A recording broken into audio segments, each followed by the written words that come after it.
नमस्कार, special report में आप सभी का स्वागत है। मैं हूं आपके साथ यशी शुक्ला। सीमा हैदर मामले में यूपी एटीएस से सचिन के 2 फुफेरे भाई को हिरासत में लिया। इन दोनों के ऊपर आधार कार्ड में छेड़छाड़ करने का आरोप है। सीमा और सचिन ने पूछताछ में कई चौंकाने वाले खुलासे किए। सीमा गुलाम हैदर ये नाम पिछले कुछ दिनों से भारत में लगातार सुर्खियों में है और इस नाम को लेकर कई सारी चर्चाएं भी हो रही। पुलिस और एटीएस की जांच भी चल रही। कोई इसे इश्क का नाम दे रहा है तो किसी को शक है कि सीमा पाकिस्तान की जासूस हो सकती है। लेकिन इस पूरे प्रकरण में सबसे अहम सवाल यह है कि सीमा आखिर इतनी आसानी से भारत में कैसे आई? क्या भारत का बॉर्डर सुरक्षित है? देखिए इस रिपोर्ट में।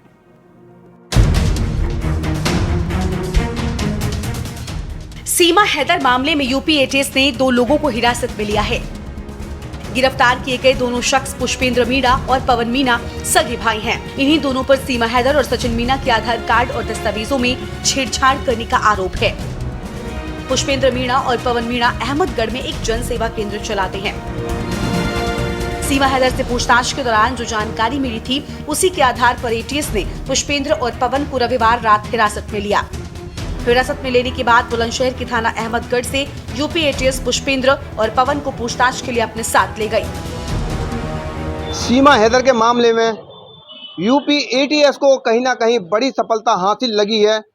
जो बताया जा रहा है कि यहाँ एक जनसेवा केंद्र चलाया जाता था और जनसेवा केंद्र पर पुष्पेंद्र और पवन नाम के 2 भाई यहाँ जनसेवा केंद्र चलाते थे और जनसेवा केंद्र चलाने पर जो बताया जा रहा है कि सीमा हैदर के जो आधार कार्ड थे उनको एडिट कर यहाँ बनाया गया था। तो यूपी एटीएस ने कल दोपहर करीब 3 बजे उनको इसी जनसेवा केंद्र से गिरफ्तार किया है और गिरफ्तार करने के बाद में जो यहाँ लैपटॉप और जो तमाम डॉक्यूमेंट थे उनको अपने कब्जे में लिया है और कब्जे में लेने के बाद उनको अपने साथ लेके गई है। देखिए यहाँ जो दुकानदार मौजूद हैं वो बता रहे हैं कि उनके सामने ही यहाँ एटीएस वाले आए थे। एटीएस वालों ने इनसे पूछा था। हम उनसे बात करते हैं। क्या नाम है भैया आपका? मेरा नाम सुभाष चंद्र है। अच्छा सुभाष, ये बताइए क्या बजे आई थी एटीएस यहाँ? समथिंग 3 बजे के समथिंग आई थी। अच्छा, तो क्या क्या पूछा आप? नहीं, हमसे पूछा तो किसी नहीं है, हमने ही उनसे पूछा था मैंने साहब ये मैटर क्या है। उन्होंने सीमा हैदर के संबंधित कोई मामला बताया था और उसके बाद इन दोनों भाइयों को अपनी गाड़ी में बैठा के वो ले गए थे। अच्छा, आपको कैसे पता पड़ा? क्या सचिन में साथ में था एटीएस वालों के? हाँ, सचिन साथ में था गाड़ी में। तो आखिरकार क्या कारण बताया एटीएस वालों ने? क्या बताया कि इस वजह से इनको लेके जा रहे हैं? उन्होंने जो भी ज़्यादा तो कुछ नहीं बताया। उन्होंने ये बताया था आधार संबंधित कोई मामला है इनका और इस वजह से इनको लेके जा रहे हैं। अच्छा, तो क्या ये लोग आधार कार्ड पहले से भी इस तरह से एडिट करते थे? क्या इन्होंने क्या सीमा हैदर के आधार कार्ड को ही इन्होंने सचिन मीणा के साथ मिलके किया? नहीं, ऐसा पहले कभी कोई मामला नहीं था, ना ही कोई ऐसी जानकारी। और आधार संबंधित काम तो इनके पास होता ही नहीं था। आधार साइड तो सब बैंक उसमें पोस्ट ऑफिस में चल रही है, परंतु ये एड्रेस वैड्रेस चेंज करना है जनसेवा केंद्रों का काम था, वो करते थे ये। अच्छा, बताते हैं सचिन की बुआ भी यहाँ कहीं आसपास किसी गांव में रहती है नजदीक? हाँ, ऐसा बताया गया है, गंगावास गांव में उसकी बुआ रहती गई है। अच्छा, बताते हैं कि उसकी जो बुआ का जो सचिन की बुआ का जो लड़का विनय था वो बताया जा रहा है कि वो अपने साथ लेके आया था इन लोगों के पास। तो तब ये नहीं, ऐसी जानकारी कोई नहीं है हमें, ना ही हम विनय को जानते हैं कि विनय यहाँ आया था, ऐसी हमें कोई जानकारी नहीं है। ये जो जनसेवा केंद्र दोनों सगे भाई हैं? ये दोनों सगे भाई हैं। तो इनको अपने साथ ले गई? हाँ, पुलिस अपने साथ ले गई थी। देखिए, जो बराबर के जो दुकानदार हैं उनका कहना है ये दोनों भाइयों को अपने साथ लेके एटीएस अब अपने साथ ले गई। अब देखिए पूछताछ में वो खुलासा होगा कि आखिरकार सीमा हैदर के जो आधार कार्ड से छेड़छाड़ की थी वो उसका कारण मुख्य क्या था। क्या देश में किसी बड़ी सेंधमारी के फिराक में थे या किसी पैसे के लालच में इस घटना को इन लोगों ने अंजाम दिया? अब ये तो एटीएस के पूछताछ में ही खुलासे में पता पड़ पाएगी। पुलिस की इस कार्रवाई के बाद पाकिस्तान से भारत आई सीमा हैदर और इसके प्रेमी सचिन मीणा की मुश्किलें अब और बढ़ गई हैं। अब तक जो जानकारी सामने आई है उसके मुताबिक एटीएस के 4 अधिकारी सादे कपड़ों में आए और उन्होंने दुकान से दोनों भाइयों को हिरासत में लिया। पुष्पेंद्र और पवन के पड़ोसियों ने बताया कि 2 गाड़ियों में आए लोगों के साथ सचिन मीणा भी गाड़ी में बैठा हुआ था। सचिन मीणा को यूपी एटीएस ने पूछताछ के लिए बुलाया था। गाड़ी रुकी यहाँ पे, 2 गाड़ी आई थी। गाड़ी रुकते ही उन दोनों भाई 2 भाई हम कंप्यूटर चलाते हैं यहाँ पर। क्या क्या नाम है उनके? नाम की मेरे को मालूम ना, पड़ोसी में दुकान में। अच्छा, दोनों भाई उठाए तुरंत उनको कंप्यूटर गाड़ी में लादन लेकर वो सब उन्होंने सवाल करे तो उठा के उनको लगा दी, पिस्टल लगाई थी उनने, फिर निकाल दी। उसमें कैसा या बैठे गाड़ी में जाकर जाने दोनों भाई उठा ले को। अच्छा, पुलिस वाले थे वो? हाँ, साथ वर्दी में थे। कितने लोग थे? वो 4 लोग हैं और वो भी था मैं सचिन। आपने देखा था सचिन को? हाँ, मैंने देखा था। सचिन से पूछताछ में मिली जानकारी के आधार पर ही एटीएस ने जनसेवा केंद्र में बैठे दोनों भाई पुष्पेंद्र मीणा और पवन मीणा को हिरासत में लिया। बताया जा रहा है कि पुष्पेंद्र और पवन सचिन मीणा के सगे फुफेरे भाई हैं और सूत्रों की माने तो सचिन ने आधार कार्ड और अन्य कागजों में छेड़छाड़ के लिए इन दोनों ने सचिन मीणा की मदद की थी।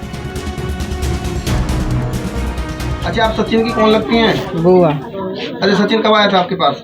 1 साल पहले आओ थे। अच्छा, 1 साल पहले आया था। कल भी तो आया था सचिन। कल आयो। किसके साथ आया था? पुलिस वाले की गाड़ी 2। अच्छा, पुलिस वाले। अब विनय कौन है? मन लड़का है। अच्छा, विनय को भी तो पुलिस पूछ रही थी। वो नो पूछ रही थी, मतलब आधार कार्ड के बारे में, मतलब दुकान बताई हो या नाम बताओ हो उनको, बस ये बारे में पूछ रही। और क्या कह रहे थे? और कुछ ना कह रही। विनय नहीं मिला ना। अच्छा, जब आपको कभी सचिन से बात होती थी तो सचिन कभी सीमा हैदर के बारे में आपको बताता था कुछ? एक दिन बता दिए कि मतलब मैं बुआ मतलब आज के ऐसे फोन पे बात करूं, बस और कुछ ना बताई हमने। हम फिर पूछा ही ना है कछु बारे में कैसी भी। अच्छा, तो आपको बताया था कि सीमा हैदर से वो प्यार मोहब्बत करता है? हाँ, अभी की बात है 1-2 महीने पहले की, अभी की बस। अच्छा, और कोई कैसी पता ना हमें। क्या बताया था सचिन ने? नहीं बताई, बस मैं बात करूं बस, और कुछ ना बताई। सीमा हैदर मामले में शुरुआती जांच में ही इस बात की पुष्टि हो गई थी कि सचिन और सीमा के नेपाल में मिले और उनके नेपाल के रास्ते ही भारत आने की बात सामने आई। नेपाल की राजधानी काठमांडू में एक होटल मालिक ने बताया कि सीमा हैदर और सचिन मीणा उनके होटल में रुके थे। होटल के मालिक ने ये भी बताया कि सचिन होटल बुक करने के लिए सबसे पहले आया था। सचिन ने उसे समय बताया था कि अगले दिन उसकी पत्नी आएगी। अगले दिन सीमा भी काठमांडू पहुंची और होटल गई। होटल मालिक ने बताया कि सचिन ने शिवांश की फर्जी नाम से होटल बुक कराया था। सीमा हैदर में मामले में जांच के दौरान कुछ और चौंकाने वाले खुलासे हुए हैं। पाकिस्तानी महिला सीमा के व्हाट्सएप चैट से इस बात का खुलासा हुआ है कि उसके पास पैसे नहीं बचे थे। सीमा हैदर की चैट को देखने से पता चलता है कि सीमा के व्हाट्सएप चैट से खुलासा, बस सर्विस के मैनेजर प्रसन्ना गौतम से लगातार बात कर रही थी सीमा। प्रसन्ना गौतम की बस के जरिए ही सीमा ने किया था सफर। गौतम ने सीमा को पोखरा की लोकेशन भेजी थी। चैट में गूगल लोकेशन को देखा जा सकता है। पोखरा से ही सीमा को 12 मई की सुबह 7 बजे बस पकड़ना था। सीमा ने चैट में लिखा कि भैया आप सचिन को मैसेज कर दो। दरअसल पाकिस्तान से दुबई और फिर वहां से नेपाल आने वाली सीमा आर्थिक रूप से कंगाल हो चुकी थी। उसके पास नेपाल से भारत आने के लिए पूरे पैसे नहीं थे, इसलिए बाकी की बची हुई पेमेंट सचिन ने की थी। चैट में मैनेजर ने यह भी लिखा कि बाकी की पेमेंट भेजने के बाद स्क्रीनशॉट भेज देना, इसलिए बाकी की बची हुई पेमेंट सचिन ने की थी। सीमा से जुड़ी तमाम जानकारियां जुटा रही पुलिस। पबजी खेलते हुए सचिन मीणा के प्यार में पड़कर भारत आ पहुंची पाकिस्तानी महिला सीमा हैदर के मामले को यूपी पुलिस और एसटीएफ घुसपैठ मानकर जांच कर रही है। वैध रूप से भारत आने पर सीमा हैदर को गिरफ्तार किया गया था, लेकिन फिलहाल कोर्ट से उसे जमानत मिल गई। लेकिन इसके बाद एटीएस इस पूरे मामले की जांच शुरू की। फिलहाल सीमा हैदर से पूछताछ चल रही है और इसमें कई अहम जानकारियां सामने आ रही हैं। इससे उस पर पाकिस्तानी जासूस होने का शक भी गहरा रहा है। दुबई से नेपाल और फिर आसानी से भारत आने को लेकर जो थ्योरी सीमा ने पूछताछ में बताई, उसे लेकर सुरक्षा एजेंसियों का शक गहरा हो गया है। इसलिए नोएडा और गाजियाबाद पुलिस कमिश्नरेट ने अब सीमा हैदर मामले में यूपी एटीएस से मदद मांगी थी, जिसके बाद यूपी एटीएस ने इस मामले की जांच शुरू की। इसके बाद ही पुलिस ने जो कुछ सामने आया उसी के आधार पर बुलंदशहर से पुष्पेंद्र और पवन को हिरासत में लिया गया। सीमा हैदर मामले में अभी तक एटीएस ने पहली बार किसी को हिरासत में लिया है। उम्मीद है कि जैसे जैसे जांच आगे बढ़ेगी और भी गिरफ्तारियां हो सकती हैं।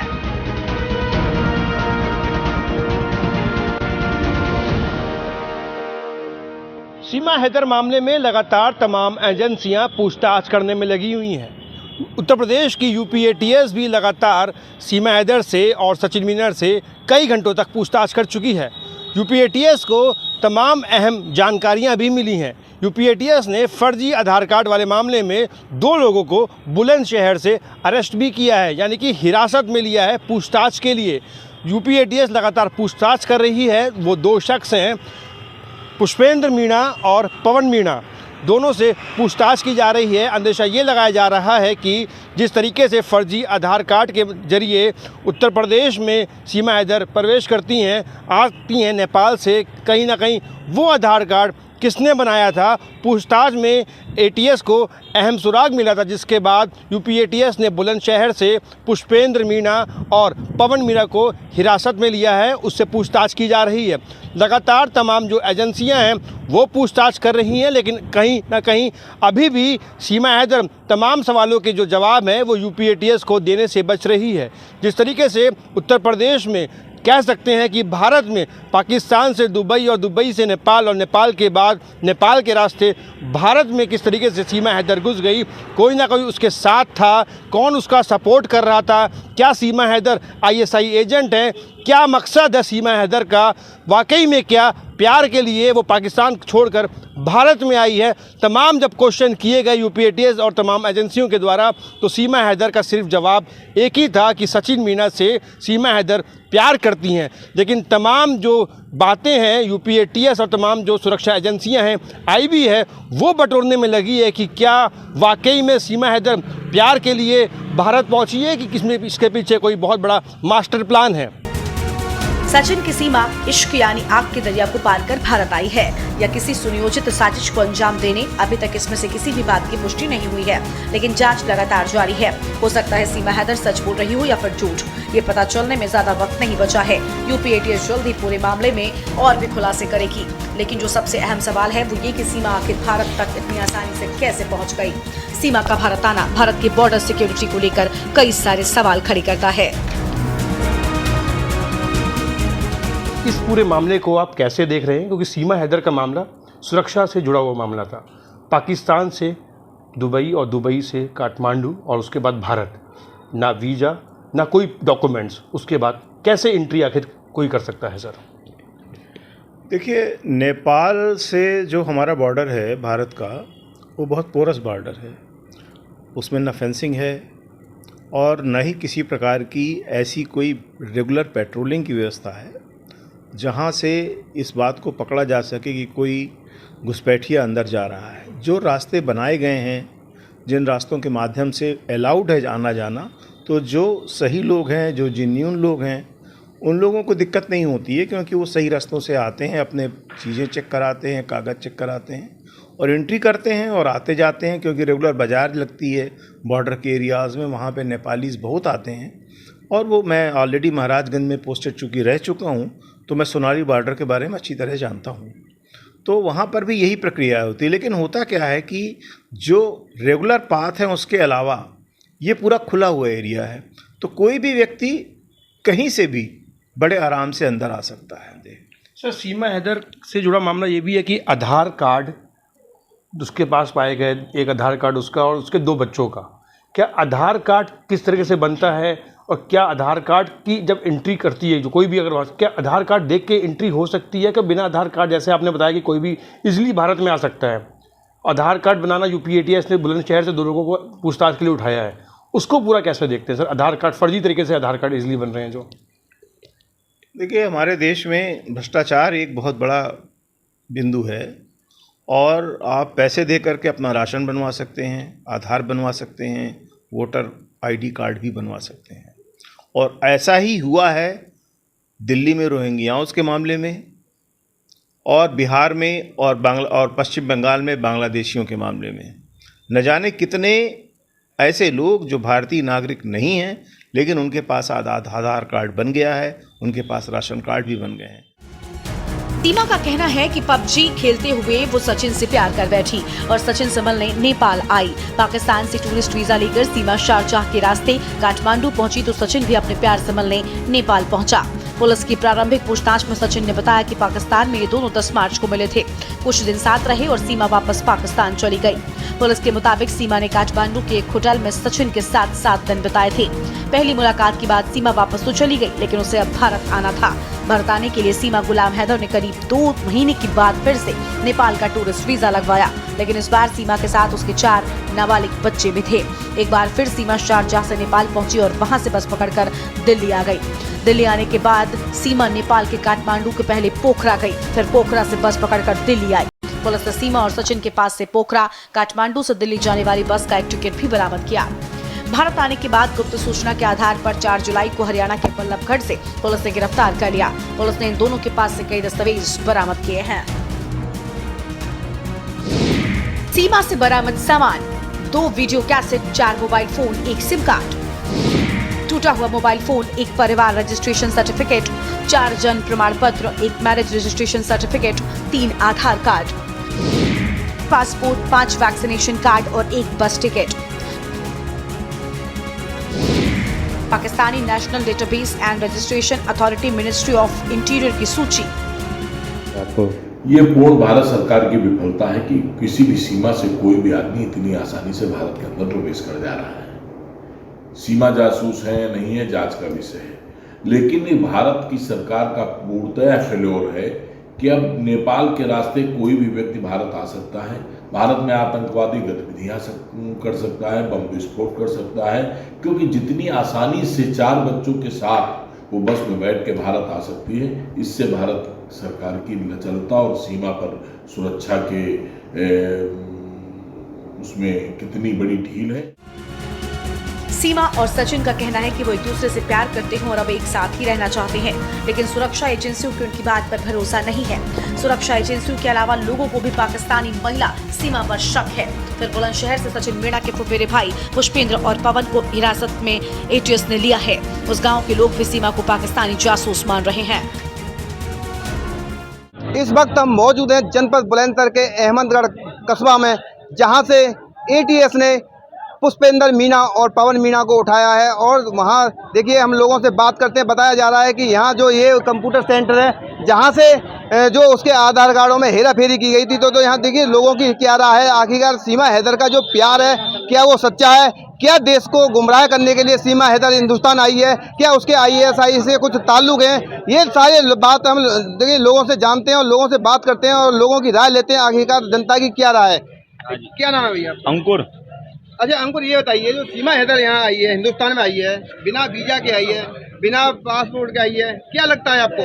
फर्जी है जी, वो जासूस है। आप लोग क्या कहेंगे? आप बताइए क्या कहना चाहते हैं? क्या सीमा हैदर का प्यार किया? फर्जी प्यार है। क्या देश के जो जिस तरह से सीमा हैदर बिना वीजा के, बिना पासपोर्ट के आई है, क्या लगता है आप लोगों को? देखो जी, हमें कोई ना कोई को तो संग है, ऐसे अकेले तो वो आई ना, ऐसे कैसे साजिश है, पूरी साजिश है, पूरी पक्की साजिश। आप क्या कहेंगे? जी वो तो पूरी जासूस है। अच्छा जासूस है? हाँ जी। दरअसल पुष्पेंद्र और पवन पर आरोप है कि इन दोनों ने ही सचिन और सीमा को आधार कार्ड और अन्य कागजों में छेड़छाड़ की थी, जिसके आधार पर दोनों भारत आए।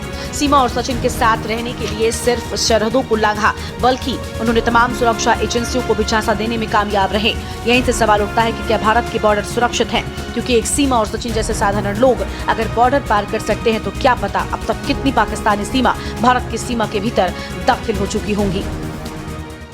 सर क्या लगता है आगे भी क्या कुछ चेंजेस करने चाहिए? क्योंकि लगातार अभी सीमा हैदर का मामला हम लोगों के सामने आया है, तब मीडिया इसको हाईलाइट कर रही है। क्या ऐसे कई सीमा हैदर जो भारत में आ चुकी हैं, या कई ऐसे एजेंट हैं जो भारत में इजली पाकिस्तान के रास्ते पहुंच चुके हैं? इस पूरे मामले को कैसे देखेंगे? क्या आगे परिवर्तन चाहिए? क्या चेकिंग, कुछ डॉक्यूमेंट्स कुछ जरूरी है देखने से? SSB बैठती है फोर्स में, पुलिस है वहाँ पर, इस तरीके से भारत में प्रवेश कर जाना। हाँ देखिए, मैं आपको एक चीज़ बता दूं कि 1970 के बाद से नेपाल के अंदर भारत नेपाल सीमा पर डेमोग्राफिक चेंजेस लगातार हो रहे हैं, जिसमें मुस्लिम पॉपुलेशन विशेष रूप से बढ़ती जा रही है। मस्जिदों की संख्याओं में भी लगातार वृद्धि हो रही है। तो ये अनायास नहीं हो रहा है, ये बाकायदे एक प्रोग्राम के तहत हो रहा है, जिसके अंतर्गत भारत को घेरने की तैयारी है। इसको भारत सरकार भी बहुत हद तक समझ रही है, लेकिन नेपाल ट्रीटी और अन्य इंटरनेशनल दबावों के कारण बहुत एक्शन लेने की स्थिति में नहीं है। फिलहाल मैं तो यही चाहूँगा कि भारत और नेपाल सीमा को भी फेंस कर देना चाहिए, क्योंकि जिस तरीके से वर्तमान में हमारे देश में इस्लामाइजेशन की बात चल रही है, PFI जैसे संगठन खड़े कर दिए जाते हैं जिनका टारगेट ही है कि भारत को इस्लामिक राष्ट्र बनाना। ऐसे में हमें ज़रूरी है कि हम अपने देश की सुरक्षा को सुदृढ़ रखें। इसलिए यहाँ पर फेंसिंग होना आवश्यक है। और सीमा हैदर जहाँ तक सवाल है, तो इस तरह के कई जासूस पहले भी भारत में आए हैं, पकड़े भी गए हैं और उन पर कार्रवाई भी हुई है। लेकिन ऐसे न जाने कितने अनगिनत होंगे जो आ चुके हैं और जिनके बारे में हमें जानकारी नहीं है। आप देखिए रोहिंग्यास किस तरीके से हमारे देश में घुस आए हैं, हमारे देश में इलीगल बांग्लादेशी किस तरह से घुस आए हैं, उन सबको बाकायदे हमारे यहाँ वोट की राजनीति के कारण बसाया भी जा रहा है। यह सब दुर्भाग्यपूर्ण होते हुए भी हम चिंता करने में मजबूर हैं और हमें चिंता करना चाहिए। भारत सरकार का यह कर्तव्य है कि इस विषय पर विशेष भारत और नेपाल की सीमा खुली है। इसका फायदा उठाकर पहले भी पाकिस्तान से घुटपैठ होती रही है। ऐसे में सीमा का भारत आना और सारे कई सवालों को जन्म दे रहा है। पबजी गेम के जरिए सचिन के प्यार में पाकिस्तान से भारत आई सीमा हैदर को लेकर तमाम तरह के सवाल खड़े किए जा रहे हैं। खासकर सुरक्षा व्यवस्था को लेकर बिना पासपोर्ट वीजा के भारत आने वाली सीमा हैदर जब नेपाल से भारत विंती करती हैं तो वहां पर जांच क्यों नहीं की गई? अगर जांच नहीं हुई तो तमाम जो भारत के सटे हुए बॉर्डर है तो वहां की सुरक्षा व्यवस्थाएं कैसी है? हालांकि भारत की एजेंसियां इस पर जांच पड़ताल कर रही हैं कि सीमा हैदर का भारत आने का मकसद क्या है। हालांकि सीमा हैदर साफ तौर से कह रही हैं कि वो सचिन के प्यार में ही भारत आई हैं।